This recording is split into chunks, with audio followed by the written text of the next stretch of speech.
Istri suka menahan duit rokok.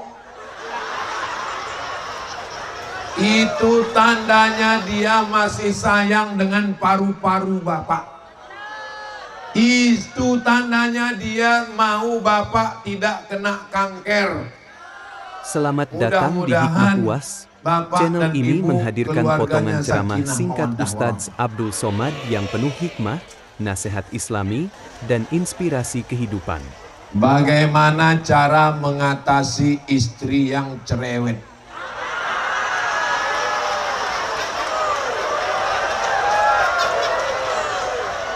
Abang pulang jam berapa, sedang jalan sama siapa, kunci motor mana, duit mana, baju mana. Itu bukan istri, itu security. Itulah yang menjadi security, yang menyelamatkan bapak dari pelakor, yang menyelamatkan bapak dari neraka jahanam, yang menyelamatkan bapak dari azab Allah dunia dan akhirat insya Allah. Pulang dari sini jangan panggil dia oh my istri, oh my wife, tapi panggillah dia oh bidadari surgaku. Setuju? Setujulah orang panitianya perempuan. Selagi istri masih mau merepet, bersyukurlah, berarti dia masih hidup.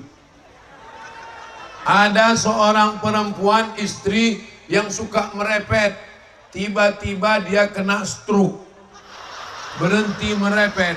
Suaminya datang jumpa saya, tolong Ustadz doakan supaya istri saya bisa merepet lagi. Aku rindu mendengar repetnya Pak Ustadz. Kisah nyata, true story. Jadi kalau bapak punya istri merepet, nikmati saja repetnya itu. Karena sampai masanya nanti bapak rindu, dia sudah tak bisa merepet lagi. Betul Pak? Betul kata orang. Saya mau bertanya, apa pendapat Ustadz jika seorang mertua ikut campur dalam rumah tangga? Bahkan bentuk rumah kami mau bangun itu pun diaturnya. Yang lebih parahnya lagi kami dipaksa untuk nauzubillah. Dan yang disayangkan istri saya tak mau ikut saya dan malah patuh dengan omongan orang tuanya. Panjanglah ceritanya ini macam sinetron. Usahakan kalau sudah menikah, biarlah ngontrak rumah yang buruk, lantainya tanah, yang penting kalian berdua guys. Supaya hidup kalian tidak diintervensi oleh siapapun dan apapun. Sebelum nikah ngomong dulu baik-baik sama dia. Adinda, aku tak kaya, kita akan ngontrak rumah. Lantai kita mungkin lantai tanah, beratapkan jerami, tapi yang penting kita berdua, daripada kita nanti diintervensi oleh orang lain. Tidak banyak yang berhasil menyatukan istri dengan ibu mertua, karena menyatukan mereka dalam satu rumah itu sama dengan menyatukan kucing dan tikus, Tom and Jerry. Maka ibu-ibu, kalian kalau mau membahagiakan anak kalian, bilang sama dia, kau sudah kulahirkan, kau sudah kubesarkan, kau sudah kusekolahkan, urusan nikah itu binimu, itu surgamu, jagalah dia baik-baik. Istri juga begitu, aku berjumpa dengan engkau bang, waktu kau sudah besar, kau sudah dilahirkan, kau sudah dibesarkan, tapak kaki ibumu adalah surgamu. Maka istri-istri insya Allah menjadi pintu surga bagi suaminya, dan ibu-ibu juga menjadi kunci surga bagi suaminya. Dua perempuan ini tidak akan bermusuhan kalau dua-duanya karena Allah. Mudah-mudahan semua keluarga kita sakinah mawaddah warahmah insya Allah. Kunci dengan orang tua ini satu, orang tua macam Quran buruk. Orang tua macam Quran buruk. 5. Orang tua macam Quran buruk, dibaca tak terbaca, dibuang berdosa. Dibaca tak terbaca, dibuang berdosa. Orang tua macam Quran buruk, titik ba-nya sudah 3. titik nunnya sudah 2, dibaca tak terbaca, dibuang berdosa. Makanya kalau orang tua ngomong, kita tak usah banyak jawab, tinggal ngangguk iya, iya, iya, iya, iya, iya kan dia, iya kan pula dia. Jangan lawan orang tua. Siapa yang tak sabar dengan orang tua? Aku gak sabar dengan orang tua nih Pak Ustaz. Sabar-sabarkanlah. Malaikat maut sudah mengintai dia 70 kali sehari. Hai istri-istri yang teraniaya, yang serumah sama mertua, sabar-sabarkanlah.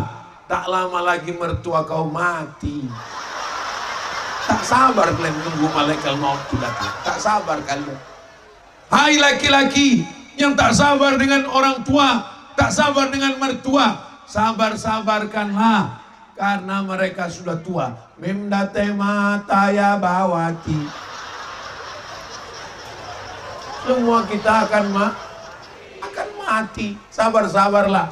Jangan nanti setelah mati baru kalian menangis. Mama. Dulu waktu hidup kenapa tak kalian bahagiakan dia? Dulu waktu hidup kenapa kalian lawan dia? Dulu waktu hidup kenapa tak kalian senangkan hatinya? Selagi dia masih hidup ini, senangkan aja hatinya. Ini rumah kau nih mesti begini. Iya ma. Ini rumah kau nih mesti begini. Iya ma. Ini begini. Iya ma. Iya. Pokoknya sebelum dia bercakap udah iya duluan. Tak usah ajari saya dengan orang tua. Saya serumah dengan emak saya 11 tahun. Dari mulai tahun 2008 sampai meninggal 2019, 11 tahun. Makanya kalau ada orang yang mengatakan berat sekali dengan orang tua nih Pak Ustaz, karena berat itulah balasannya surga. Kalau ringan balasannya kipas angin. Betul?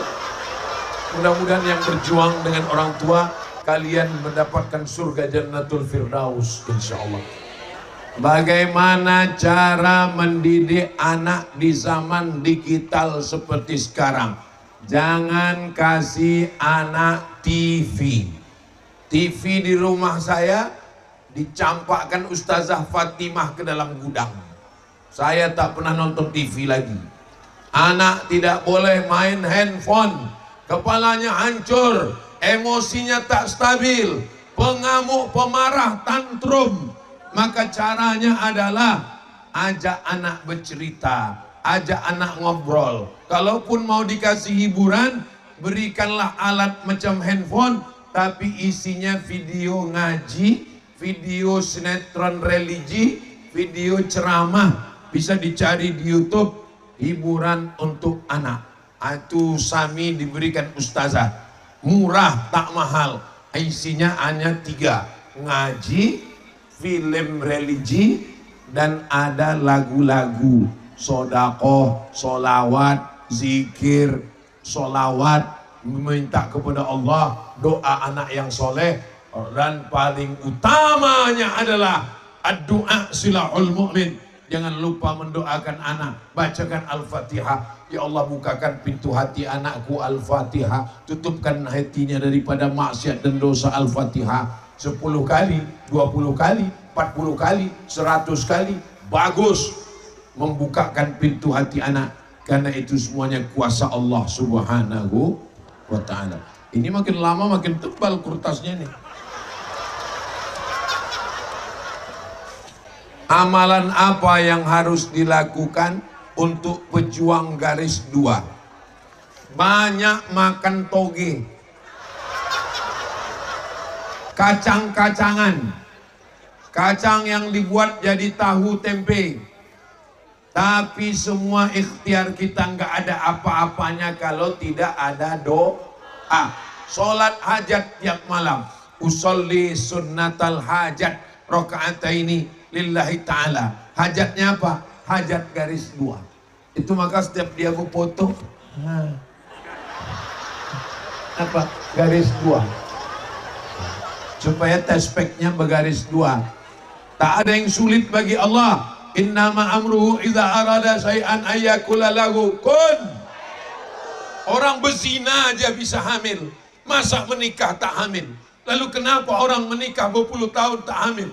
Allah cuma ingin kau melelehkan air mata berdoa. Allah cuman ingin kau bangun tengah malam baca Yasin tahajud. Allah cuman ingin kau bernazar, berpuasa sunat. Allah cuman ingin kau lebih khusyuk. Karena kalau kau tidak ada ujian hidup, sholatnya cepat, sujudnya tidak lengket kening ke lantai. Tapi begitu kau ada kesulitan, kesusahan, menangis, meraung bagi tetangga, jiran, kawan, sahabat. Jangan ditanya orang, kapan punya anak? Kapan berbini? Langkah, rezeki, pertemuan, maut, itu bukan kuasa kita, itu kuasa Allah. Jaga perasaan orang. Kalau ada orang tak punya anak, jangan cerita anak. Ada orang tak berlaki, jangan cerita laki. Ada orang tak berbini, jangan cerita bini. Saya belum pernah nanya kawan, kenapa kau tak berbini? Enggak. Saya kalau ada kawan yang tak berbini, saya tidak permalukan di depan orang. Saya ajak dia bicara empat mata. Kau masih berselera nengok perempuan? Itu pertanyaan utama. Kata dia, aku ada selera. Ada nampak kau perempuan yang cantik? Ada. Tunjukkan rumahnya, kita datang. Kami datang dulu. Kami datang, kami pinangkan dia. Kalau sekarang saya tak mau. Kenapa? Saya khawatirnya saya yang diterima. Pede kali Ustaz. Bagaimana cara menghadapi suami yang selalu merasa benar?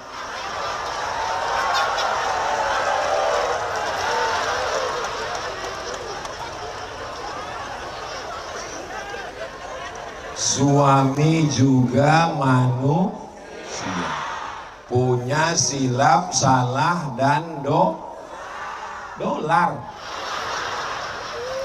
Saya suami, apakah saya mentang-mentang saya ustadz, saya betul terus? Saya bisa salah, saya bisa emosi. Maka yang menasihati saya siapa? Yang menasihati saya adalah guru saya, saudara saya. Ibu jangan tegur suami sendirian. Ibu di backup oleh 6. Ibu punya wali, Bu. Yang pertama ayah, yang kedua kakek, yang ketiga abang, yang keempat adik, yang kelima paman, ayah, abang, ayah, adik, ayah. Mereka lah yang menasihati suami Fir'aun. Fir, ini sebentar. Kau tidak selamanya benar. Kau manusia, kau bisa emosi, kau bisa salah. Jangan ibu yang lawan suami. Jangan pulang dari sini langsung, ya ayyuhal Fir'aun. Anak saya sudah 5 tahun belum mau masuk sekolah. Memang belum masuk sekolah umur 5 tahun.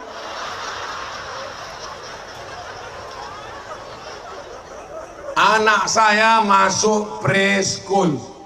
Sekarang anak saya Sami itu 3 tahun 6 bulan preschool. Preschool artinya lebih banyak pre daripada school. Semau-mau dia aja. Jadi anak-anak ini insya Allah dengan kesabaran. Nanti kita doakan semuanya insya Allah. Kalau ibunya yang semangat, ibu aja masuk sekolah. Saya mau bertanya Pak Ustadz, apakah penghasilan istri itu termasuk harta bersama dalam pernikahan? Kau belum nikah udah nanya harta dia pula. Mana dia mau nikah sama kau? Menikah pada tanggal 1 Januari 2022. Istrinya bekerja di kantor BUMN, swasta, PNS, ASN, dan seterusnya. 1 bulan dapat gaji 3 juta sampai 10 juta. Suami juga bekerja, dapat gaji. Lalu kemudian tahun 2040, Mimdatema Tayabawati meninggal. Maka dibagi harta yang disebut dengan harta gono gini. Mengapa disebut dengan gono gini? Kau begono, aku begini. Maksudnya aku hidup, kau mati. Berapa pembagiannya? 50 Karena dianggap mereka berkongsi. Apa beda harta ibu dengan harta bapak? Apa beda gaji bapak dengan gaji ibu? Kalau bapak bekerja sebulan dapat gaji 5 juta, si ibu bekerja sebulan dapat jadi 5 juta, sama-sama gajinya 5 juta. Bedanya di mana? Dalam gaji bapak ada hak ibu, namanya nafkah. Tapi dalam gaji ibu tak ada hak bapak. Jelas? Senang hati ibu? Oh, tepuk tangan orang tua. Itulah beda laki-laki sama perempuan. Bolehkah bapak membayar zakat kepada istrinya? Adinda, ini zakat abang 2 juta sekaligus belanja kita bulan ini. Tak bisa. Kenapa tak bisa bayar zakat ke istri? Karena istri wajib dinafkahi. Tapi ibu membayar zakat ke suami bisa. Bang, ku tengok kau melarat kali. Nah, ini zakat untuk kau. Tapi jangan kau macam-macam.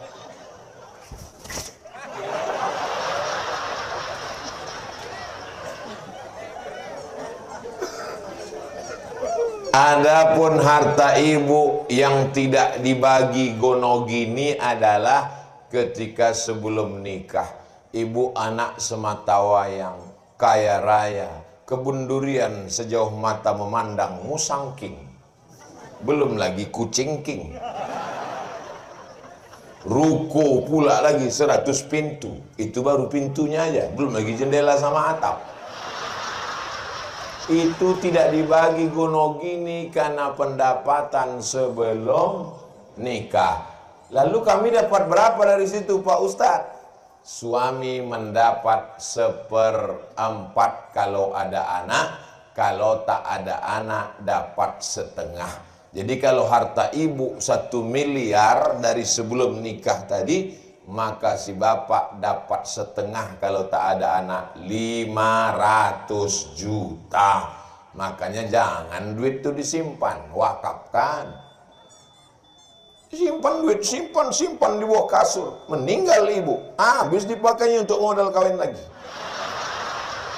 Aku bukan provokator bu, sekedar mengingatkan aja. Hari ini bu boleh tersenyum, nanti malam betul juga kata Ustaz. Langsung dibukanya lemari, mana cincin-cincin kembali gelang. Bagus ku selamatkan ke Pak Selamat katanya.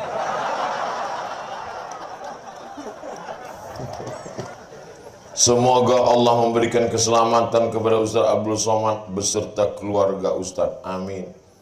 Ustaz, bagaimana hukumnya mendengarkan musik solawat versi remix?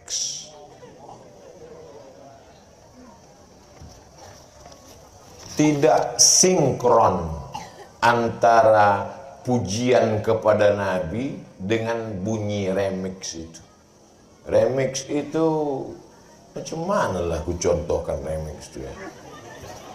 Itu bunyi musik diskotik itu. Jadi yang cocoknya selawat itu yang slow. Salatullah, salamullah, masih cocok.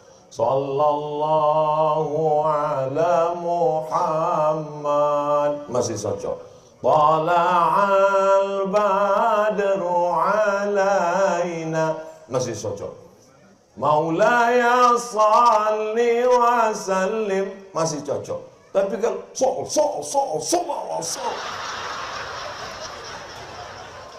Andai ada Nabi duduk di situ, andai ada Nabi, lalu kau datang, assalamualaikum. Kata Nabi, apa nih maksud kau ini? Kira-kira cocok atau tak cocok? Tapi bahwa lagu-lagu itu tidak mesti lagu Arab, ya tidak mesti lagu Arab. Tombo ati ono 5 pekarane, itu lagu apa? Lagu Jawa. Mau kalian buat lagu Batak, mau lagu Karo, bagus. Tapi ada kepantasan. Ini bukan masalah halal haram, tapi masalah pantas tak pantas. Andai tadi turun saya dari mobil, naik saya ke atas, pakai celana jeans, pakai jaket kulit, pakai helm. Itu haram apa tak haram? Mana pula haram?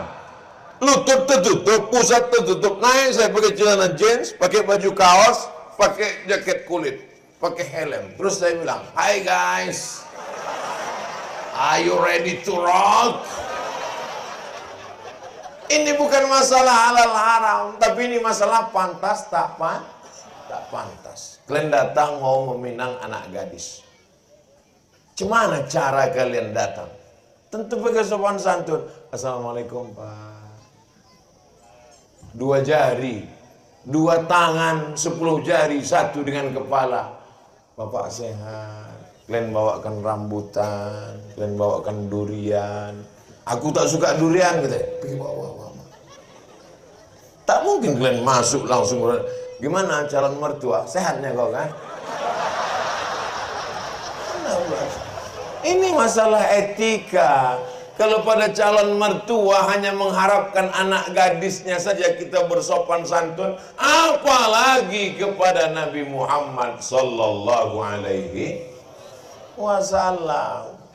Jelas? Paham? Ini masalah perasaan. Walaupun rasamu bukan rasaku.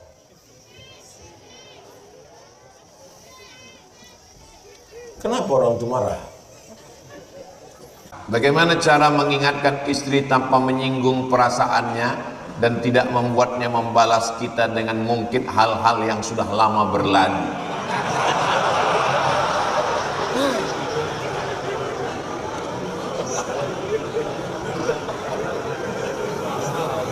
Sebetulnya ini tidak bisa dijawab dalam bentuk tanya jawab. Ini mesti satu sesi 1 jam. Karena memahami seluk-beluk pikiran perempuan itu sama seperti kita masuk ke pantai. Ketika kita masuk kaki airnya sampai ke lutut, kita sangka laut itu dalamnya selutut. Sampai akhirnya kita ke tengah tenggelam sepinggang, kita katakan laut itu dalamnya sepinggang. Sampai akhirnya kita ke tengah tenggelam kita, rupanya dia memang tak bisa diselami. Kalau laki-laki itu to be or not to be, yes or no. Kalau perempuan mengatakan tidak, itu bisa jadi iya, bisa jadi tidak, bisa jadi pagi iya, sore tidak, bisa jadi kadang-kadang iya, kadang-kadang tidak. Maka diperlukan sensitivitas yang amat sangat tinggi. Itu maka balasannya adalah surga. Khairukum, orang yang paling baik di antara kamu, khairukum li ahli, orang yang paling baik kepada istrinya. Wa ana khairukum li ahli, aku orang yang paling baik kepada istriku, kata Nabi. Nah, jadi ya pandai-pandailah. Pandai-pandailah. Diam kita, diam, nampak dia diam, kita ajak ngobrol. Marah dia, aku lagi mau diam, jangan ajak ngobrol, diam kita. Terus dia bilang, sudah tahu aku diam mau minta rayu, kamu kok nggak ngobrol, kita ajak ngobrol. Memang serba salah memang. Makanya laki-laki banyak meninggal sekarang. Kecuali yang di sini, ini solihah-solihah semua. Ini ahli-ahli surga semua. Ini penghuni. Begitu cara melembutkan hati yang udah terluka.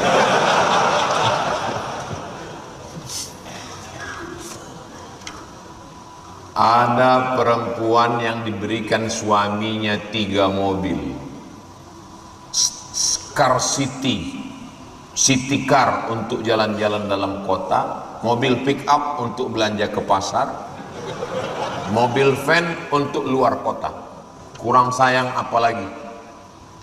Ternyata dia datang ke konsultan pernikahan. Tahu yang dikeluhkannya tentang suaminya? Suamiku nggak pernah nanya mau makan apa, ke rumah makan mana. Sampai akhirnya mantan pacarnya WA, yuk kita makan di tempat anu yuk, yang kamu suka dulu. Melayang 3 mobil itu gara-gara 1 WhatsApp. waspada. Maka kalau belum bisa berbaik-baik dengannya dengan harta, paling tidak dengan kata-kata. Pulang, bukakan pintu bidadariku. Gimana bukaan puasanya, Mas? Restoran apapun belum pernah seenak ini. Walaupun masin, bantailah situ.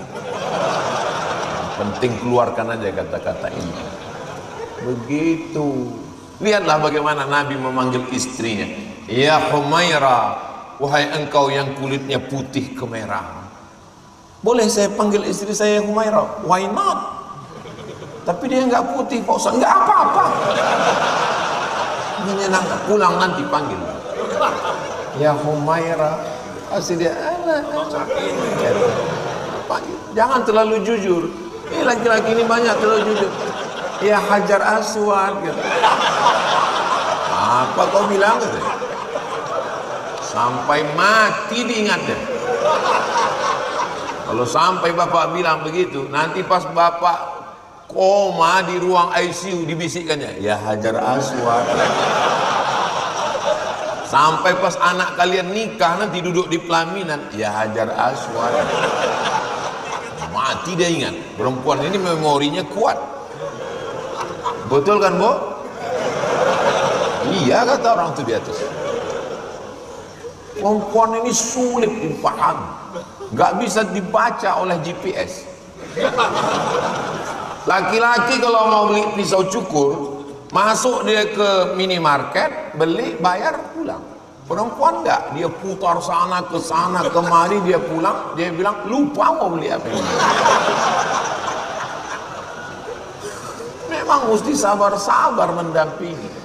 Tapi kalau kalian berhasil, kalian sudah mendapatkan dua surga. Surga di dunia dan surga di akhirat.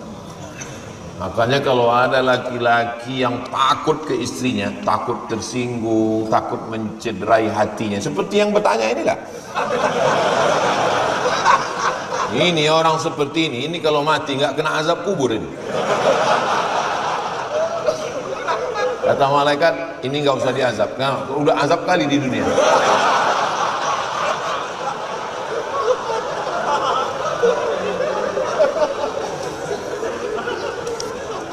Ini kertasnya nanti saya bawa pulang, takut dicek punya siapa. Saya mau nanya dan mohon solusi. Bagaimana hukumnya ketika kita sudah berusaha menahan hawa nafsu dari paparan di sosial media? Karena seringkali muncul di dalam Instagram, Facebook, TikTok yang menjurus ke maksiat, tapi tidak tetap diklik secara naluri. Mana ada? Apa pula kau klik? Nggak ada. Ingat pesan Sayyidina Ali. Nabi berpesan kepada Sayyidina Ali, ya Ali, la tatsbi'in nazratan nazrata. Jangan kau iringkan satu pandangan ke pandangan berikutnya. Waktu itu belum ada sosial media. Maksudnya kalau lagi nongkrong atau di jalan atau di pasar, terlihat sesuatu, jangan diperturutkan, terlihat langsung. Yang terlihat pertama itu, tapi jangan tak berkedip. Begitu juga kalau dia lewat, langsung lewatkan. Lewat. Suami saya gitu Pak Ustadz, pengakuan seorang ibu-ibu. Begitu dia di samping saya, lewat semua. Pas saya pergi, lama tak lewat-lewat. Mudah-mudahan kita semua istiqomah iman dan Islam. Tadi Ustadz mengatakan uang sogok itu haram, tapi boleh diambil, lalu diberikan ke tempat-tempat maslahah. Pertanyaan, apakah semua uang yang haram boleh diberikan ke tempat maslahah? Menabung di bank konvensional. Bank konvensional itu riba. Latak piti 1M, ada bunganya.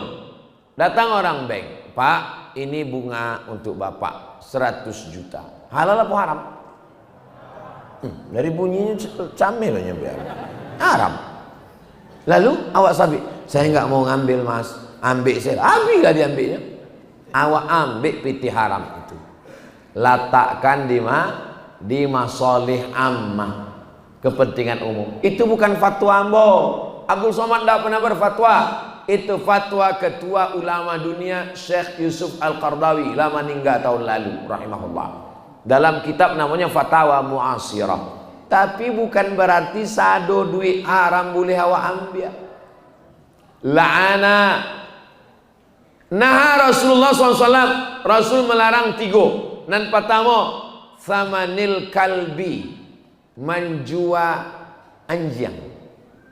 Mahril bagi, hasil prostitusi haram, kotor.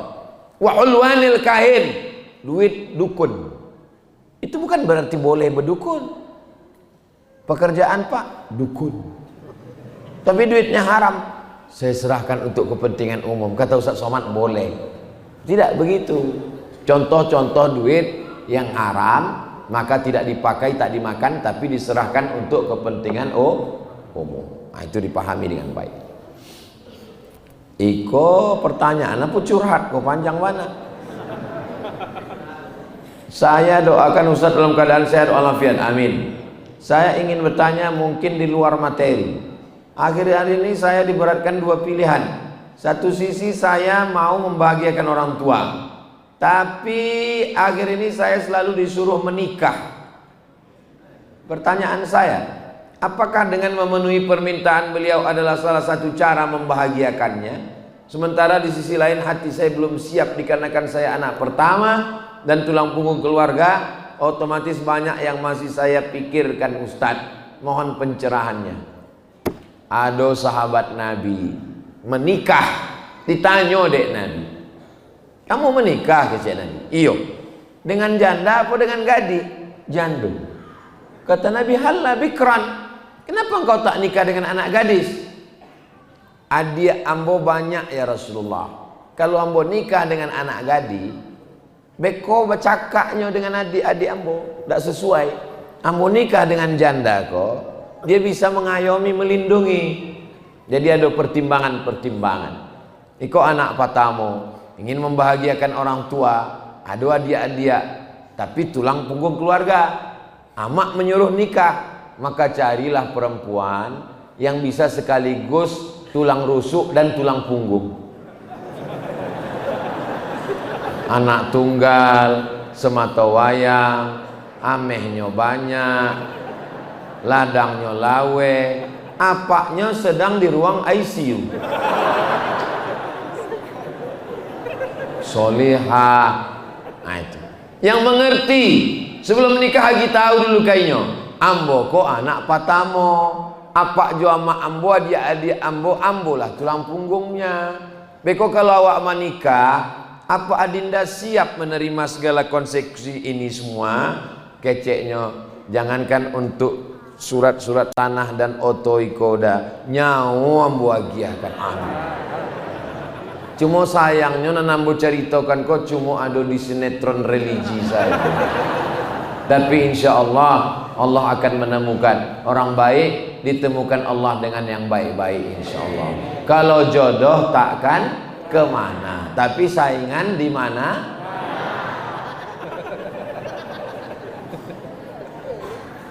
Langkah rasaki pertemuan maut bukan karajo awak, itu karajo Allah, tapi ikhtiarnya karajo awak. Ikan nanado di dalam lawi, nanado di sungai, nanado di kolam, itu adalah urusan Allah. Tapi mengambil buluh bambunya, memasang matokail pancingnya, mencari caciang dan kataknya, itu urusan awak, letakkan. Jangan sampai awak sibuk mengurus urusan Allah, sampai indah urus urusan awak. Wah, enggak ada memancing, ikan urusan Allah. Memang urusan Allah, tapi ada ikhtiar dari awak. Itulah namanya ahlus sunnah wal jamaah. Ustadz Ilham, dekati Ustadz Ilham. Ustadz Ilham kan banyak jamaahnya. Ustadz Ustadz Ilham, tolong carikan ambonan kriterianan disabi Ustadz Somad Patang itu ada apa indah. Kecek Ustadz Ilham kalau ada bantu itu untuk apa bagi kang? Kalau kamu surang sih.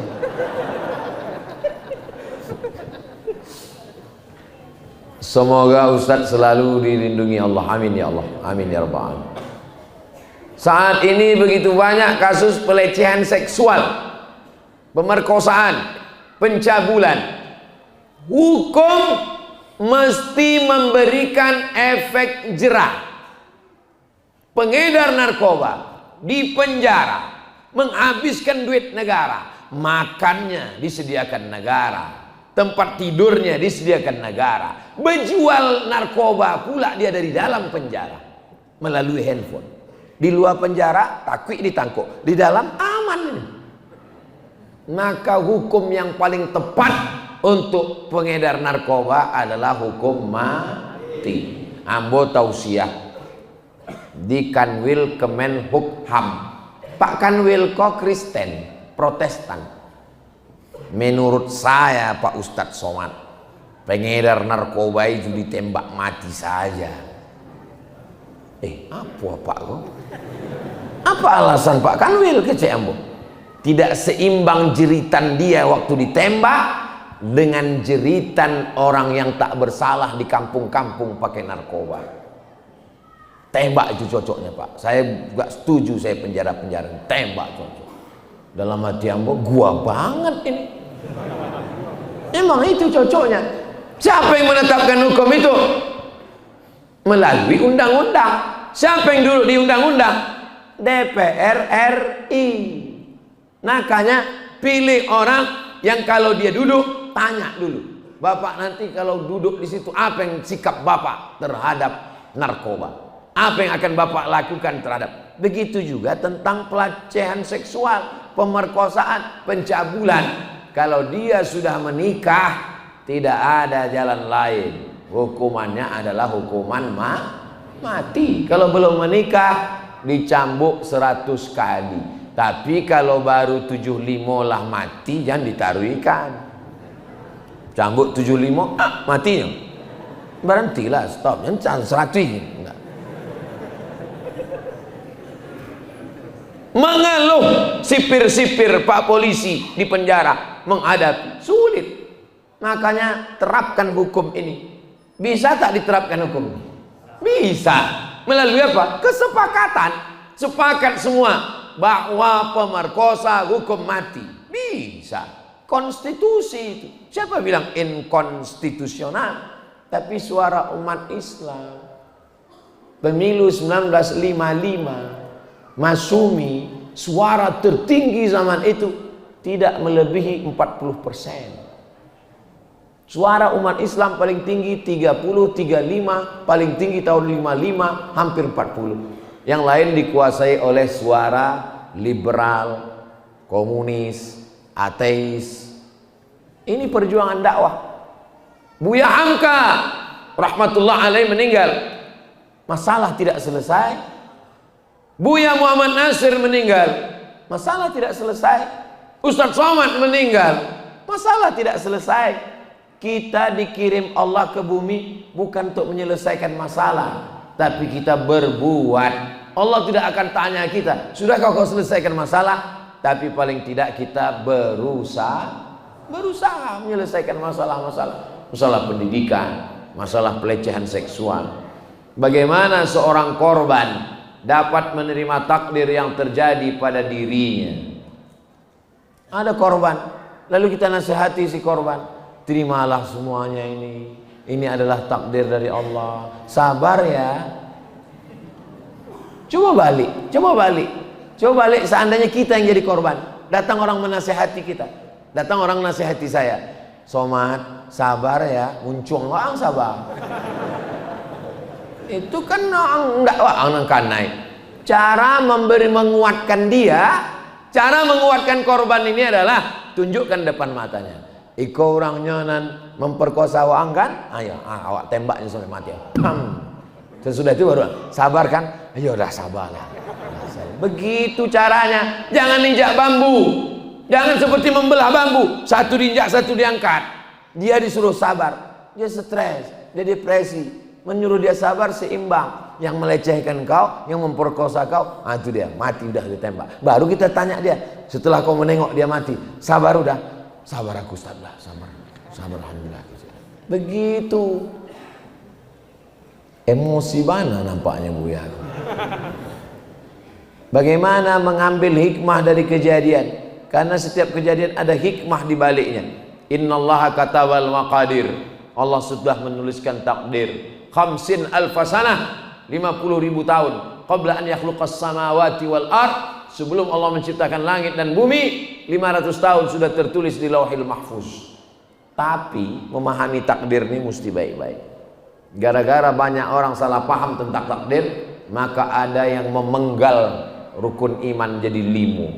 Itulah dia Mu'tazilah yang disabik dek Buya Jel Fatullah tadi.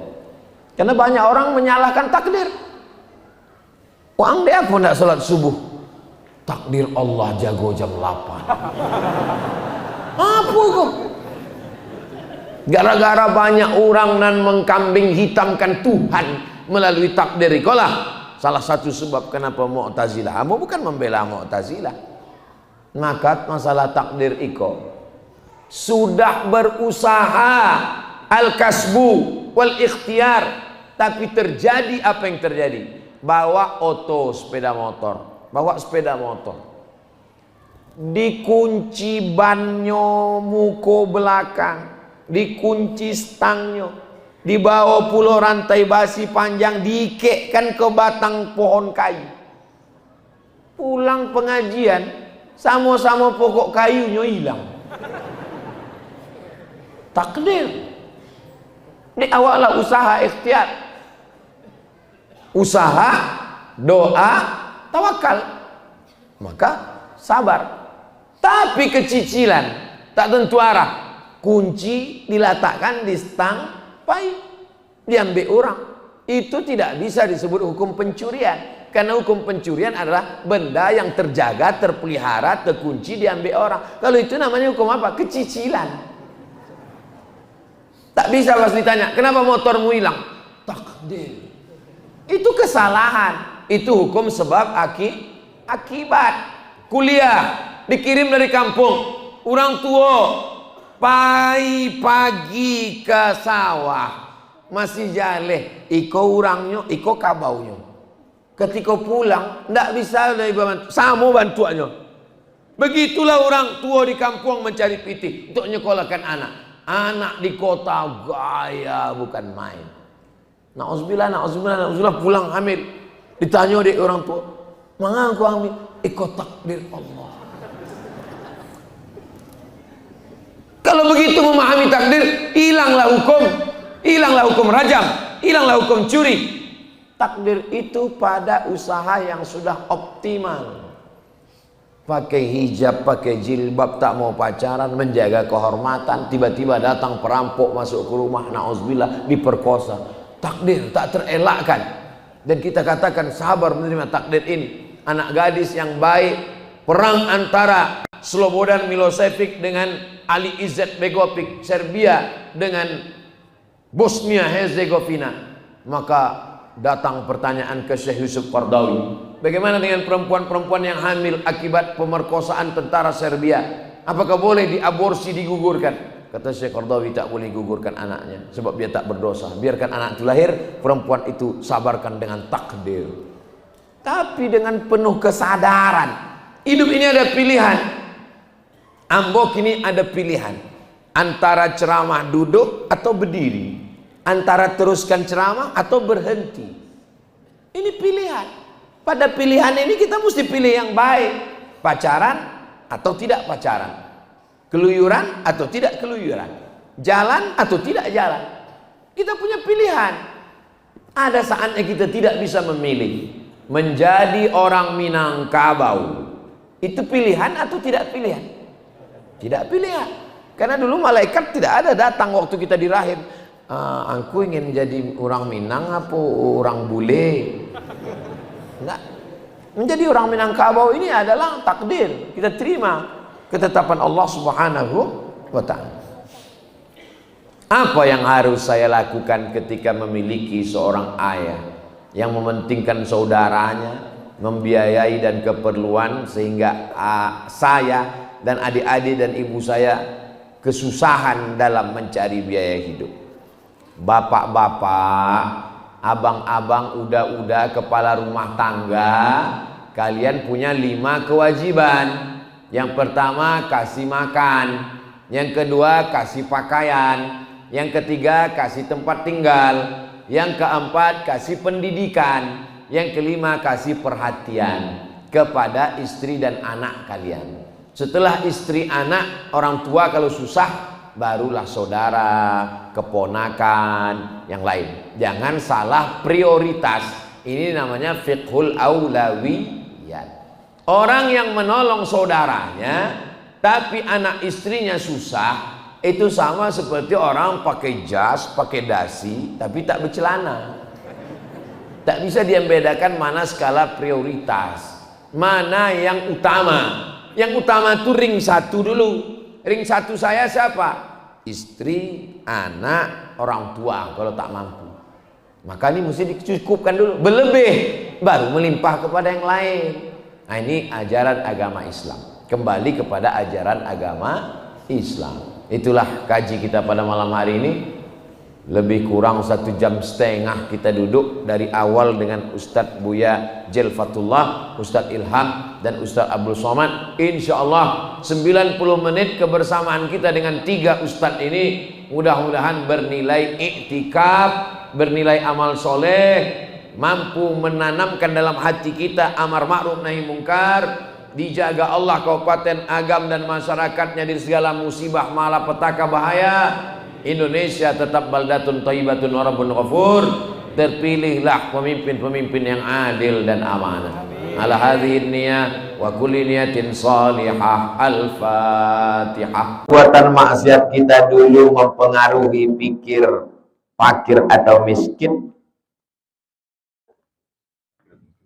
Dzalika bi anna Allah lam yakum mughayyiran ni'matan an'amaha ala qaumin. Allah tidak merubah nikmat yang diberikannya kepada seseorang. Hatta yughayyiru, merekalah yang merubah nikmat itu. Jangan berzina, jangan riba. Kenapa? Menyebabkan tertahannya turun rahmat Allah. Jadi perbuatan dosa memberikan efek kepada rezeki. Saya tak percaya Pak Ustadz, tetangga saya itu berzina aja kerjanya, mabuk aja kerjanya, kenapa rezekinya lancar? Mana yang kau maksud rezekinya lancar? Itu mobilnya mewah, itu bukan rezeki, itu laknat. Makin punya mobil, itulah makin banyak dosa dia, berdosa terus dia. Kalau gitu aku mau laknat aja lah Pak Ustadz. Payah memang cerita sama orang yang kurang akal. Rezeki itu sesuatu yang membawa engkau kepada Allah, itu rezeki. Itu motor, mobil yang ada di luar itu rezeki semua. Yang parkir di karaoke itu laknat.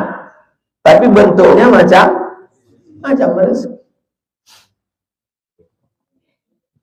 Jadi memahami rezeki, banyak orang kalau punya motor rezeki, kalau sepeda buruk laknat. Logika berpikir ini logika orang musyrik dulu.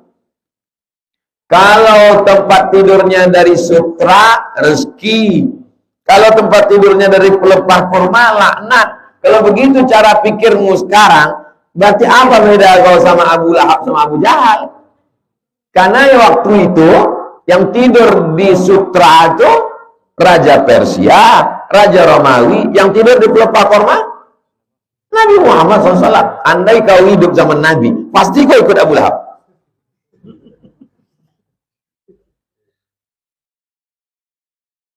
Fa'amaman, ada orang yang diberikan rezekinya, lalu kemudian dia katakan, fayaqulu rabbi akraman.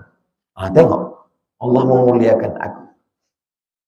Ada pula yang qadara alaihi rizquhu, fayaqulu rabbi ahanan. Aduh, rezekiku, duitku tak ada, ini Tuhan menghinakan aku. Dibantah Allah, kalla, tidak begitu cara berpikirnya. Kita tetap berusaha, dapat duit. Berarti Allah menyuruh kita berinfak, bersedekah, berbagi. Itu rezeki. tak dapat, berarti Allah sayang sama kita. Karena kalau gue kasih lebih, menyalah otak kau nanti.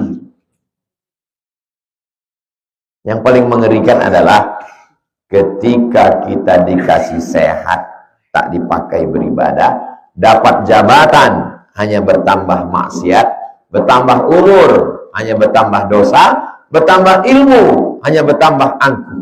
Laknat semua. Istidraj. Sanastadrijuhum min haitsu la ya'lamun. Bahwa rezeki dipengaruhi oleh maksiat, ya. Maka jangan berbuat maksiat karena takut tak dapat rezeki. Rezeki yang mana? Boleh jadi duit dapat, tapi rasa takut pada Allah tak ada. Masih ada lagi rasa takut untuk berzina, rasa takut untuk mencuri, rasa takut untuk makan haram. Itulah rezeki yang dikasih Allah ke antum, yang tak dikasihnya ke orang lain. Anak muda zaman sekarang tak pacaran, aneh. Anak muda zaman sekarang tidak main judi online, aneh. Anak muda zaman sekarang tidak buat foto prawet di depan, aneh. Mana?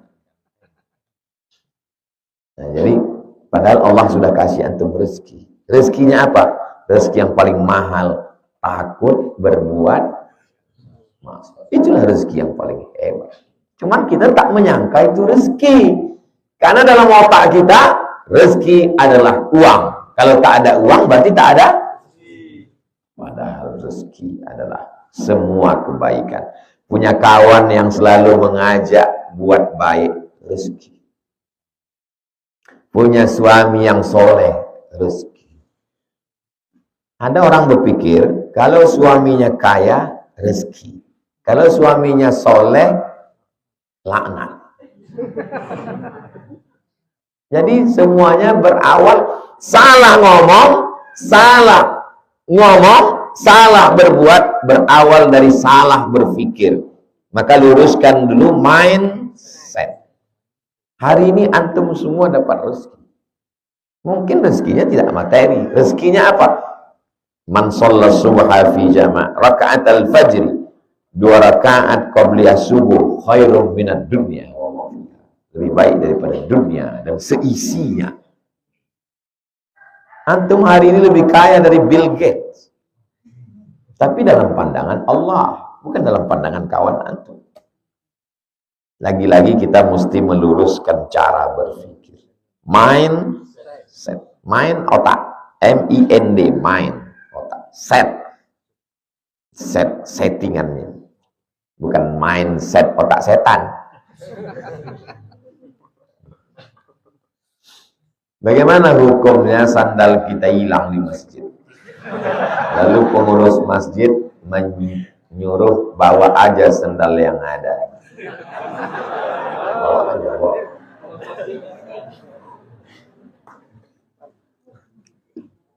Ini toilet. Ini pintu masjid. Saya pakai sepatu. Kalau saya bawa sepatu saya kemari, nanti habis berwudu kan basah. Saya tak mau sepatu saya basah. Maka saya pakai sendal jepit yang ada di sini. Pertanyaannya, bolehkah saya pakai sendal jepitnya? Apa salahnya? Bukan saya curi. Saya pakai, saya bawa ke sini, saya bawa lagi ke sini. Bukan ada yang berkurang. Maka saya pakai. Tapi Habib Muhammad, dia jinjit-jinjit. Dibawanya air supaya bisa disiram. Dia tak mau syubhat, walaupun sandal jepit. Dia tak mau kena. Sehalus itu dia. Ini bukan dibawa kemari, dibawa ke rumah.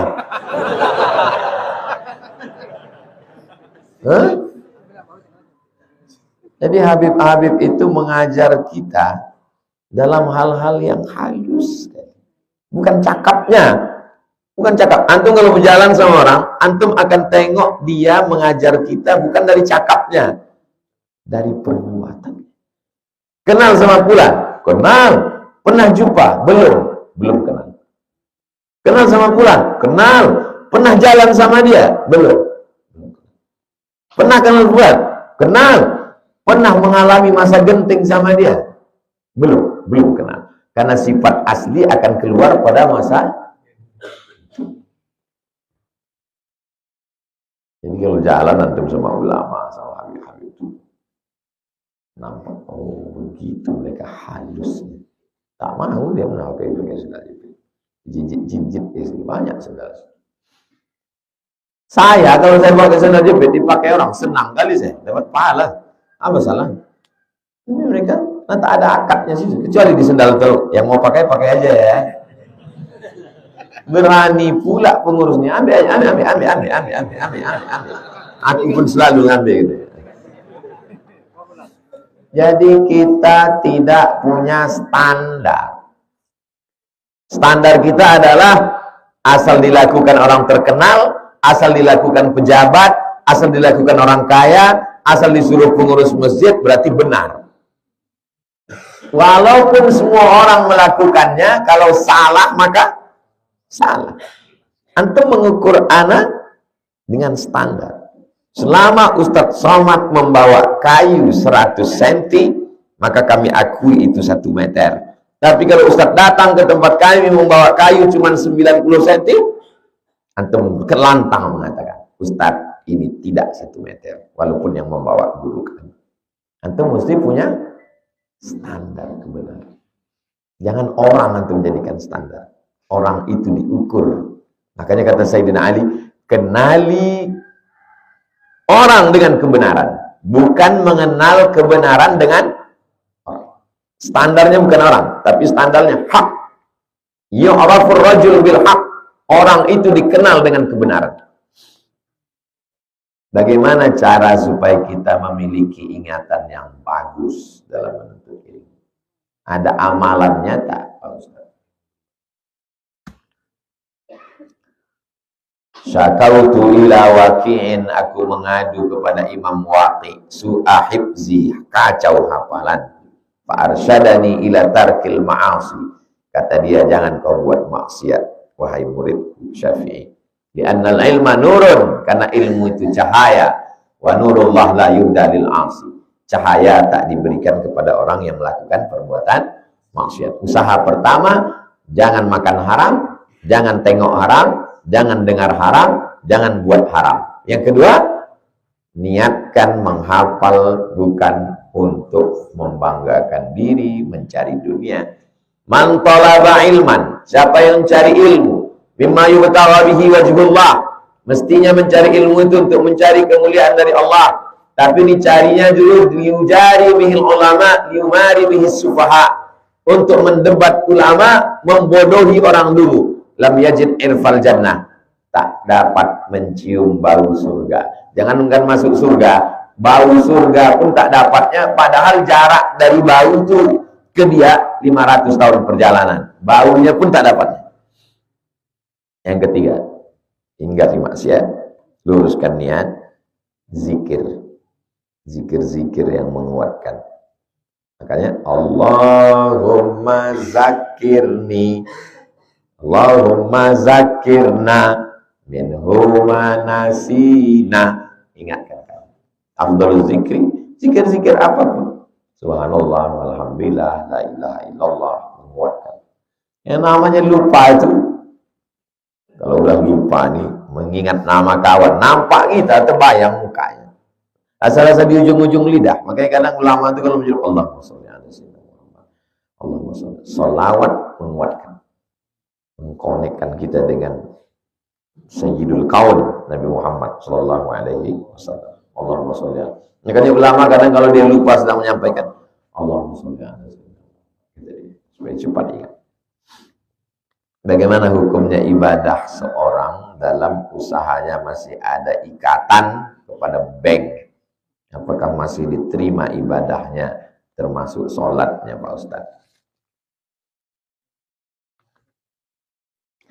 Sholat itu kalau cukup rukun syaratnya, antum beli buku fikih Islam Sulaiman Rashid, supaya antum tahu rukun syarat. Fikih Islam Sulaiman Rasyid. Saya bukan dialer. 36.000 harganya. Syekh Sulaiman Rasyid, orang Sumatera, orang Lampung, yang dapat ijazah dari Al-Azhar Mesir tahun 1936. 10 tahun sebelum Indonesia merdeka dia udah tamat Al-Azhar. Spesialis fikih mazhab Syafi'i. Karena sulit baca kitab kuning, ditulisnya bahasa Indonesia. Lengkap. Buya Hamka yang ngasih kata pengantar. Waktu Buya Hamka baca ini di Jogja, andai aku yang menyusun belum tentu seindah ini. Ringkas, singkat, padat, satu, murah. Setiap rumah mesti punya. Supaya bisa membedakan mana rukun, mana syarat, mana wajib, mana sunnah. Antum kerja di bank, makan riba, minum riba, rumah riba, nikah riba, semuanya riba. Antum sholat, cukup rukun, syarat, wajib, sunat. Secara fikih diterima sholat antum. Secara fikih. Saya panitia penerimaan mahasiswa. Asal cukup rukun syarat, maka saya bilang, pas foto ada, fotokopi KTP ada, surat pengantar ada, surat kesehatan ada, cukup rukun syarat, terima. Tapi apakah Allah Subhanahu wa Ta'ala menerima? Saya pernah dengar hadis, jika di rumah tidak ada anak-anak perempuan, maka rumah itu akan dibakar karena anak laki-laki dewasa yang tak sholat berjamaah. Itu hadisnya sahih. Sahih. La uharriqanna alaihim buyutahum. Aku akan bakar rumah mereka yang tak sholat berjamaah. Apa hadisnya sahih? Hadisnya sahih. Apa wajib hukumnya laki dewasa sholat berjamaah ke masjid? Mazhab Hambali wajib. Makanya Saudi Arabia itu mazhabnya Hambali. Makanya kalau kita pergi ke Makkah, ke Madinah, kalau sudah azan, Allahu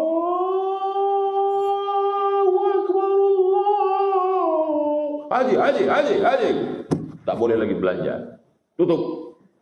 Berapa banyak jamaah haji kita terkunci dalam rukun. Begitu selesai orang sholat, balik nenteng ceret kuning. Ini mana? Ini sembahyang. Kamu bisa buat ceret. Ada belanja tadi. Kamar baru salat.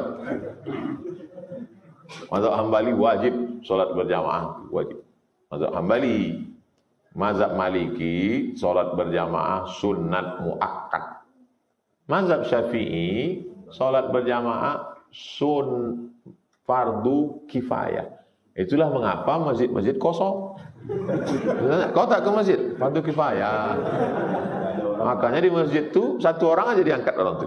Di kampung tu satu orang aja diangkat orang tu. Dia imam, dia muazin, dia makmum, dia bilal, dia khatib, dia membersihkan WC, dia menyapu, dia menyusun, dia menghidupkan mic. Tanya, bapak tak ke masjid? Udah selesai fardu kifayah. Kita kirim aja duit itu, udah selesai. Celako. Orang yang tak ke masjid hatinya tertutup. Sebagaimana dia menutup pintu rumahnya tak ke masjid, begitulah Allah menutup hatinya. Jangan sampai tak ke masjid. Ini musola Pak Ustaz? Musola ini sama dengan masjid. Masuk musola tetap sholat tahiyatul masjid. Karena makna masjid itu ada sholat 5 waktu. Subuh, zuhur, asar, maghrib, isya itu masjid. Kalau ada sholat Jumatnya namanya masjid jami'. Ini masjid nih, tapi tak ada Jumat. Ini masjid saja, nggak pakai jami'. Tapi udah umum istilah tempat kita surau, langgar, musola. Ya apa-apa. Di Melayu, di Minangkabau namanya surau. Di Jawa namanya langgar. Makanya orang Jawa di langgar tak mati.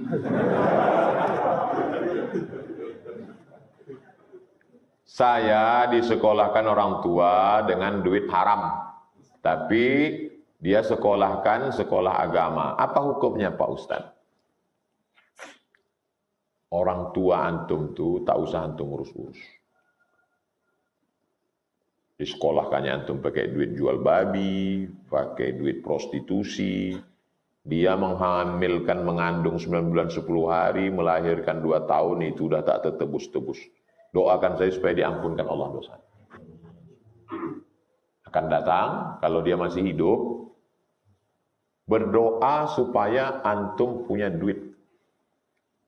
Ustadz dulu ada tak cita-cita mau jadi ustadz, mau jadi itu, mau diundang ke sana? Tak pernah. Tak pernah terpikir sama saya. Cita-cita saya simpel aja.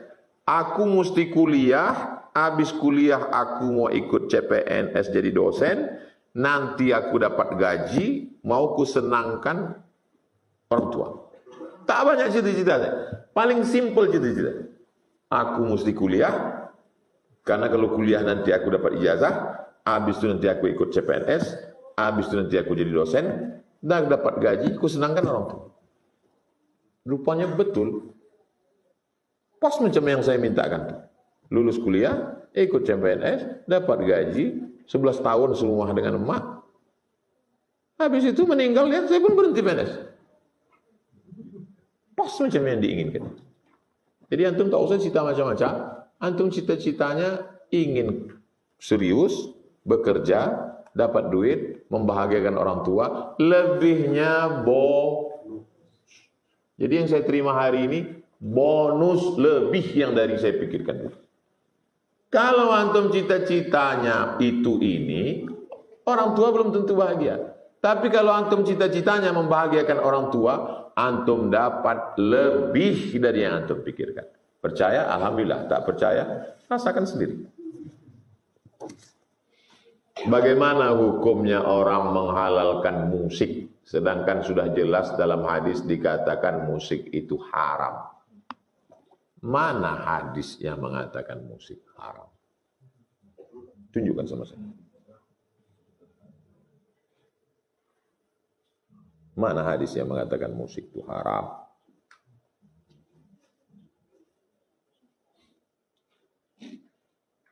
Jelas nih hadisnya. Hadisnya mana? Tuliskan. Makanya tak bisa mengambil hukum dari satu hadis. Metode yang dipakai itu namanya metode maudhu'i. Tentukan satu tema, kumpulkan ayat, kumpulkan hadis, lihat ijma', pakai qiyas. 4 yang disepakati. Quran, hadis, ijma', qiyas. 4 ini sepakat. Yang 6 lagi tak sepakat. Saddu zara'i, qaulus sahabi, syar'u man qablana, istihsan, istishab, urf. 10 dasar pengambilan dalam Islam. Bukan dari satu hadis. Tak bisa kalau diambil dari satu hadis. Nanti kalau antum mengambil hukum dari satu hadis, antum bingung sendiri.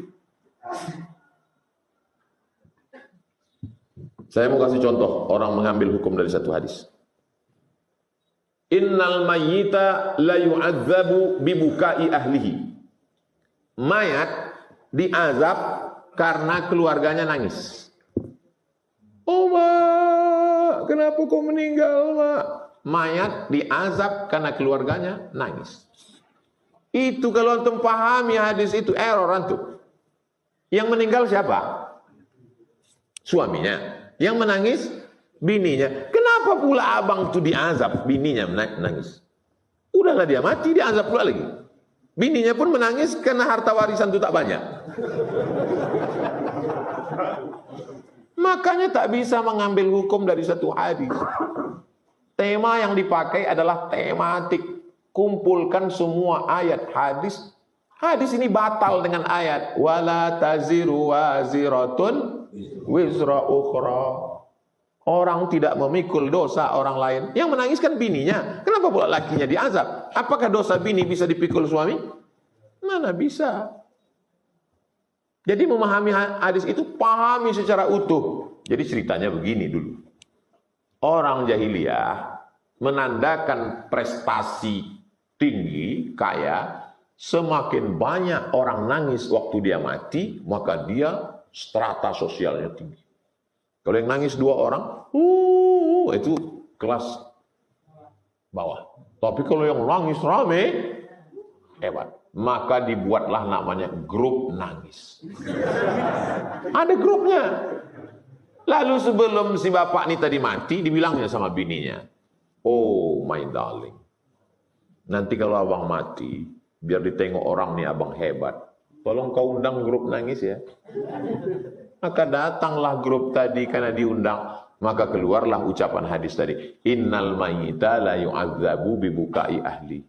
Mayat itu diazab karena tangisan keluarganya. Paham? Tak sesederhana itu memahami hukum. Orang belajar di pondok 6 tahun. Belajar nahu dari mulai bawah. Matan al-Ajrumiyah. Baca Mukhtasar Jiddan. Baca lagi naik ke atas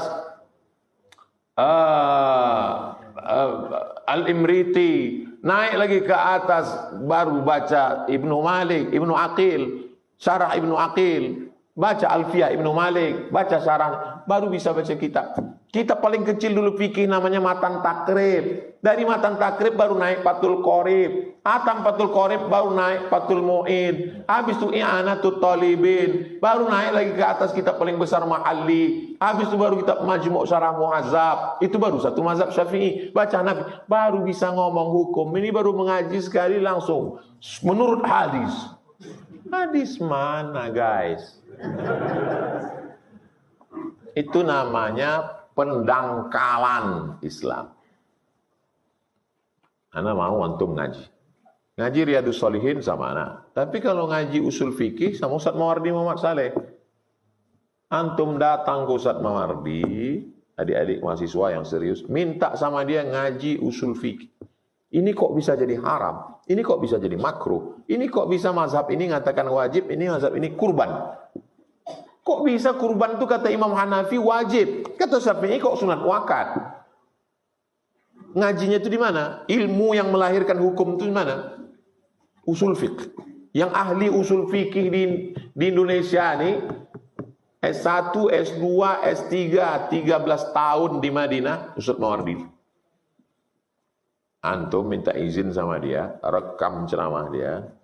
Habis itu kemudian antum masukkan ke yang bisa mentranskrip. Karena ada program. Semua di ceramah itu kan bisa jadi transkrip tulisan. Antum edit, datang sama dia. Ayatnya ditulis, ayatnya, riwayat hadisnya, kitabnya, buat footnote-nya. Jangan sampai dia meninggal, tak ada kitab. Dia ceramah ke sana kemari. Dia tak buat tim. Meninggal Ustaz Mawardi itu meninggal satu perpustakaan besar di Riau. Khusus bidang usul fikih. Supaya jangan pemiskinan. Bicara satu hadis, udah keluar satu hukum. Mana bisa? Tak sesederhana itu. Yang baru meninggal namanya Syekh Yusuf Al-Qaradawi. Ikatan Ulama Dunia, dia ketuanya. Dia menulis kitab namanya Fiqhul Musiqa wal Awani. Tinggal pula handphone. Kalau ada bisa tulis. Fikih musik. Dibahasnya semuanya. Ayat, hadis, Quran, ijma'. Saya hanya sampai pada kesimpulan saja. Kesimpulannya musik sama seperti kalam. Macam cakap. Kalau baik, halal. Kalau tak baik, haram. Bila Israel datang memanggil, jasad terbujur di pembaringan, sekujur tubuh akan menggigil, sekujur badan kan kedinginan. Baik apa tak baik? Halal. Hidup ini bagai lampu dinding yang dinyalakan di malam hari. Apabila minyak sudahlah kering, lampu pun akan padam sendiri. Baik apa tak baik? Baik. Jadi ustaz-ustaz yang tak mau nyanyi itu suaranya tak bagus.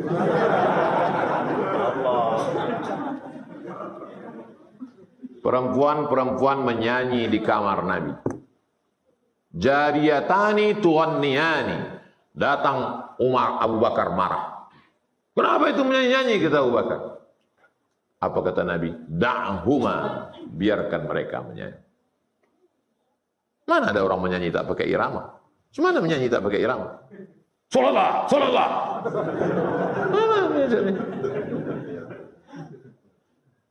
Walaupun hidup 1000 tahun, kalau tak sembahyang, apa gunanya? Walaupun hidup 1000 tahun, kalau tak sembahyang, apa gunanya? Baik apa tak baik? Tapi kalau lagunya Cinta Satu Malam, Selimut Tetangga, Kucing Garong, terlalu sulit.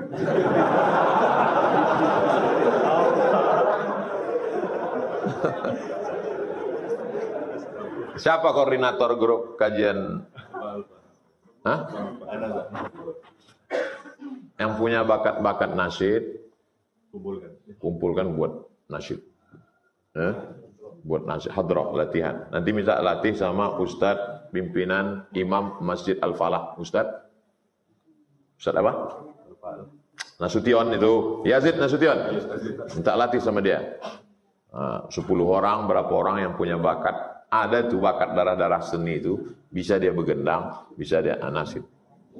Maulaya salli wa sallim daiman abada ala habibika khairil khalqi kullihim.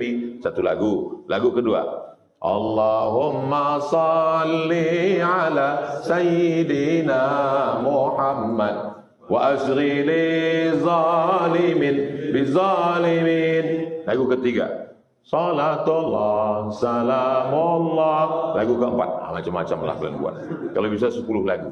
Jadi setiap ngaji 10 menit selingan, 10 menit selingan, 10 menit selingan. Ngaji dengan Habaib itu begitu. Saya tanya Habib di Kucing, Sarawak, kenapa setiap 10 menit kita berlagu, membuka hati, mengusir setan? Orang yang menyanyi itu namanya munsyid. Kalau ungkapan-ungkapan ditulis dalam bentuk puisi yang indah, namanya syair. Orang Arab menyebutnya syair. Kita menyebutnya syair. Kalau terdiri dari 7 bait, namanya qasidah. Apa namanya? Qasidah. Kalau membacanya dilantunkan, pakai irama, namanya nasyid. Paham? Jadi kalau ditanya orang, apa beda syair, qasidah, dan nasyid? Kalau kata-kata indah, cantik, syair. Kalau terdiri dari 7 bait, qasidah. Kalau dilantunkan dengan irama yang indah, nasyid. Orang yang melantunkannya namanya munsyid.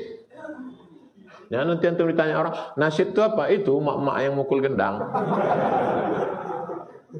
Saya mau anak-anak muda ini punya grup nasyid yang menyanyi, namanya munsyid, pilih yang bagus suaranya, supaya jangan lagi nanti Maulid Nabi Isra Mi'raj majulah mak-mak itu nyanyi. Lagunya biasa aja, lipstiknya 2 inci.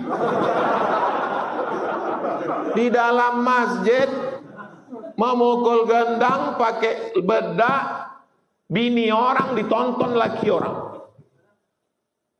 Tapi ibu itu udah mau ngaji, itu udah alhamdulillah. Maka saya kok tanya, Ustaz kami punya grup nasyid, lanjutkan. Tapi kalau bisa janganlah di depan laki orang, mukulnya mah di teras. Pas Maulid Nabi di teras. So, bismillah tawassalna billah la la la la la.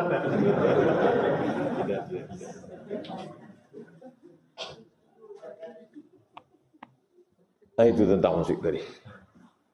Apakah rambut yang berminyak akan membuat air berubah ketika berwudu, mandi janabah? Air yang antum siramkan itu air suci dan mensucikan. Waktu disiramkan pertama kali itu. Niat dipasang itu di mana? Niat sholat niat sholat di dalam takbiratul ihram.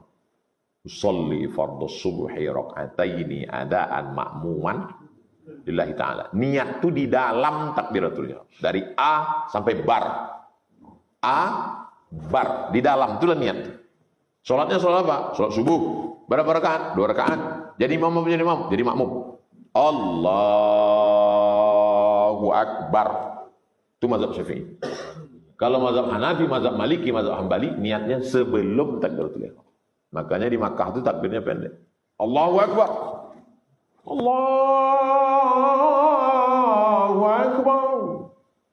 Niatnya sebelum takbiratul ihram.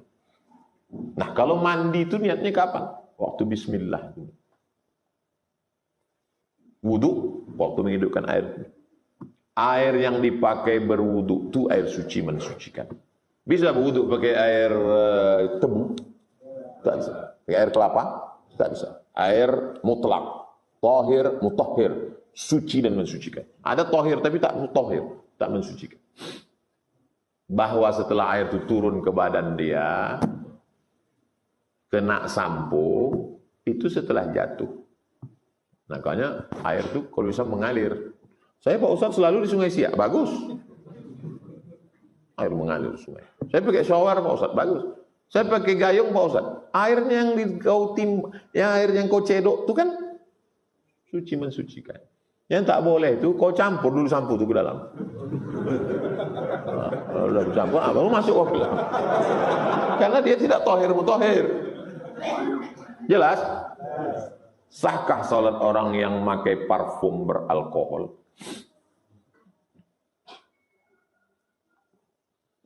Kalau ini anggur itu di Arab murah, 2 pon sekilo. Tanya Ustaz Budi. 1 pon itu 2.500 zaman saya. 2 pon berarti anggur sekilo 5.000. Di sini 70.000. Makanya menengok anggur itu menitik air mata. 5.000 anggur itu sekilo musim panas. Saking banyaknya anggur tadi busuk, dipijak-pijak. Ada acara namanya memijak anggur busuk. Dipijak rame-rame, ada pestanya, pesta anggur. Baru disaring, dimasukkan ke botol. Setelah seminggu berbuih, nama prosesnya fermentasi. Maka muncul zat baru namanya alkohol. Bukan bahasa Arab. Alkohol, almari, alpokat, bukan bahasa Arab. Zat alkohol yang ada terkandung dalam air anggur itu apakah najis? Ikhtilaf ulama. Yang mengatakan najis, ini dalilnya. Ya ayyuhalladzina amanu innamal khamru wal maisiru wal ansabu wal azlamu rijsun. Arti rijsun? Najis. Kata dia alkohol najis. Kalau ada ustaz mengatakan kalau kena alkohol ganti najis. Inilah dalil dia. Yang mengatakan tidak najis ulama Azhar. Namanya Syekh Atiyah Saqar. Nama kitabnya Fatawa Al-Azhar. Kata dia tak najis. Tapi jelas disebut situ najis. Najis di situ maksudnya najis maknawi. Bukan najis aini. Kalau najis aini bendanya najis. Kalau najis maknawi secara maknawi dia najis. Antum benci sama orang. Najis kau. Apakah dia jadi babi? Tidak. Paham? Kata Syekh Atiyah Saqar, itu katanya najis maknawi, bukan aini. Dalil yang kedua, ketika turun ayat haram khamar, sahabat Nabi yang ada di Madinah menumpahkan khamarnya ke jalan-jalan. Dan mereka waktu itu belum pakai sendal. Mereka menginjak pasir bekas khamar itu masuk ke dalam masjid dan tidak cuci kaki. Kalau najis pasti dia berwuduk lagi. Itu menunjukkan bahwa dia tidak khamar. Khamar itu tidak najis. Itu dalil yang mengatakan khamar tidak najis. Kalau antum meyakini alkohol itu najis, saya hormati. Antum memegang pendapat ulama. Kalau antum mengatakan saya setuju dengan pendapat Syekh Atiyah Saqar bahwa alkohol tidak najis, antum juga tidak salah. Solusinya Pak Ustadz? Kemarin ada yang mengasih saya parfum. Kata dia, ini tidak dari alkohol. Tapi dari, kalau saya pakai dingin. Dari apa? Dari cairan tebu. Cairan tebu itu ada satu unsur yang bisa dipakai untuk parfum. Kayu gaharu itu kalau ini batang kayu. Di dalam batang kayu itu ada lagi kayu hitam. Itu dulu di Riau ini banyak. Biji mata saya ini sempat menengok. Dipotong-potong, dicincang-cincang itu dulu. Sekarang tak ada lagi. Jadi kebun sawit semuanya sudah habis. Saya simpan di rumah saya kayu gaharu. Supaya anak cucu saya nanti kalau bertanya, mana gaharu itu ya? Nih ya. Dikasih orang Kalimantan Utara. Dari Malinau. Segini tingginya. Pas saya tanya yang punya hotel, berapa kira-kira harganya nih Pak? 50 juta. Tak saya bakar, saya simpan. Karena kalau dibakar habis. Yang saya bakar yang kecil-kecil aja. Jadi dia itu kayu gaharu itu kalau disuling keluar menetes minyaknya. Satu botolnya itu 20 juta. Yang tidak bercampur apa-apa. Itu kalau dikasihkan ke kawan, menetes air mata kita. Asal diambilnya banyak sedikit, gitu. Kayu gaharu. Nah, diambil kayu minyak gaharu tadi agak beberapa tetes, dimasukkan ke botol, dicampur dengan alkohol. Alkohol itu fungsinya untuk menambah semerbak. Campuran. Cairan yang lainnya cairannya itu apa? Itulah dia yang tumbuh banyak di tanah Aceh, serai wangi. Bukan serai yang dipakai untuk gulai.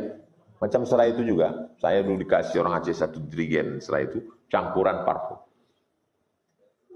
Biang namanya, biang parfum yang asli tadi, dicampur dengan minyak serai tadi, dicampur dengan alkohol, itulah dia jadi. Jadi kalau antum pakai itu, antum sholat, antum tidak najis menurut pendapat kedua. Terserah antum mau pakai pendapat. Yang tak boleh itu antum paksakan pendapat ini ke sini, itu tak boleh. Paham? Mohon penjelasan tentang riba qard.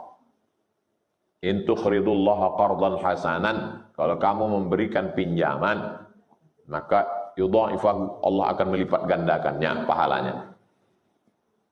Ustadz, pinjam saya duit 1 juta Pak Ustadz. Ya, nanti kau bayar 1 November 1.100.000. Yang 100 itu riba. La ta'kulu riba at'afa mudha'afah. Jangan kamu makan riba. Selamatkan diri dari riba. Jangan terjebak riba. Saya ke Pekanbaru, pulang kampung 2008 sampai sekarang tidak pernah meminjam duit. Karena Ustaz orang kaya, saya tak ada duit. Bagi saya lebih baik saya hidup susah daripada saya terutang. Banyak orang menawari saya tak mau. Untuk apa kita disangka orang berduit? Terjebak pada riba. Ustaz Somad, ini kami kasih Ustaz 50 juta untuk DP. Belilah Ustaz mobil baru. Mobil Ustaz jelek sekali. Tak. Lebih baik saya mobil buruk daripada mobil baru tapi saya berutang. Alhamdulillah, punya mobil buruk tak dipinjam orang. Mau dipinjam takut dia mogok. Cewek-cewek tak mau dekat. Tengoknya jelek kali mobil Ustaz itu. Tapi beda hidup kan beda prinsip. Ada orang mau hidupnya stylenya bagus, gaya. Keliling utang. Sama ini 1 juta, sama ini 500, sama ini. Saya pun kena. Ada dulu orang hebat, mobilnya hebat, gayanya luar biasa, handphonenya 3 biji, tak ada yang pakai, tak ada pulsa. Pakai duit ini, pakai duit ini, pakai duit. Duit saya pun kena, tapi duit saya balik, duit orang itu tak ada yang balik. Cemana cara Ustadz bisa balik? Jumpa direktorat. Kapan kau bayar? Nanti. Kapan kau bayar? Orangnya lebih tegap dari itu. Saya sendiri. Kalau tak kau bayar Selasa pagi, ku kampak kepala kau. Senin sore dibayar. Saya umumkan ke grup, aku sudah dibayarnya. Oh, rame lah orang ini.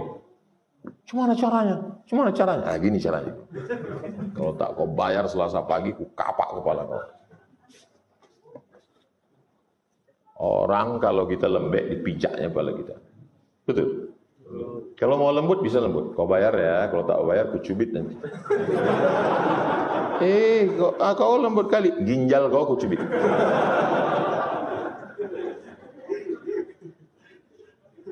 Kami ada beberapa orang insya Allah tahun ini berangkat ke Al-Azhar Kairo. Jadi mohon doanya. Mendaftar ke Ustadz Al-Nob Dinar, Ketua Yayasan Tabung Wakaf Umat. Pembinanya saya. Nanti dilepas, 1 orang dikasih tahun lalu 2 juta. Tahun lalu 100 orang. Jadi 200 juta. Kami buat penggalangan dana. Saya ini dulu berangkat ke Mesir. Membuat surat minta duit ke Basnas. Dipanggil Basnas lah almarhumah mak saya. Ibu datang ke Basnas. Datanglah ke Basnas. Kantornya di An-Nur.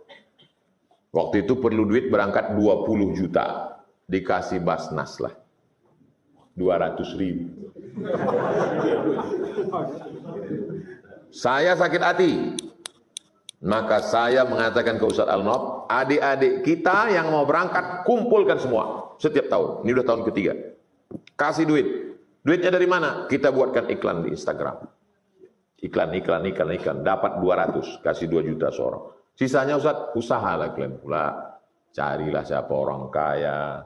Kalau bisa cari orang kaya, ada anak gadisnya, dia punya kebun sawit, dan dia sudah sakit-sakitan mau mati.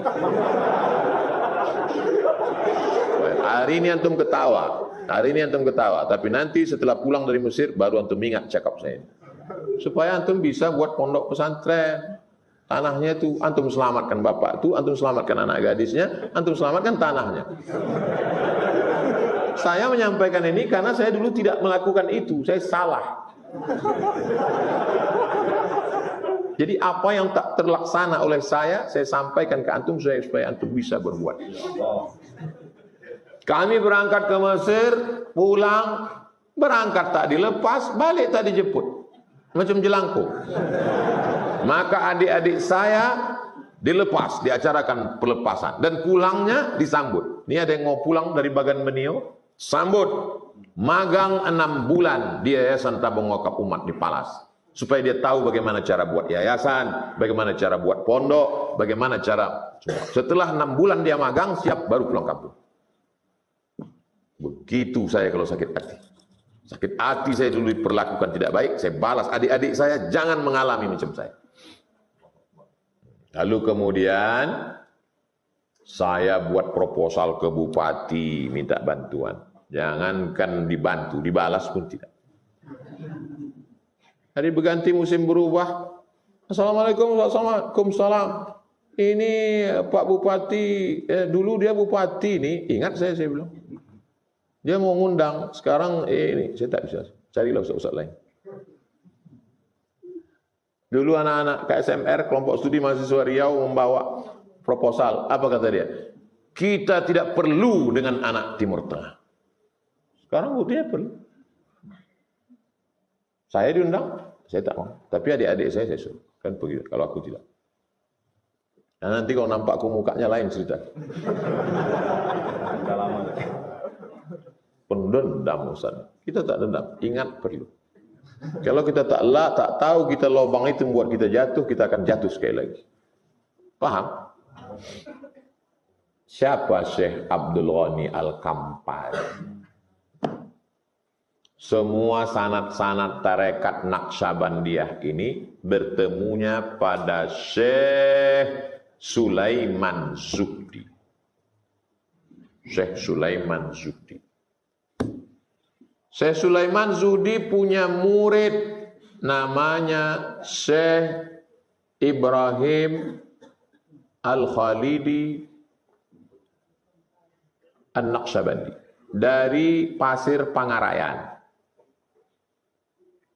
Syekh Ibrahim.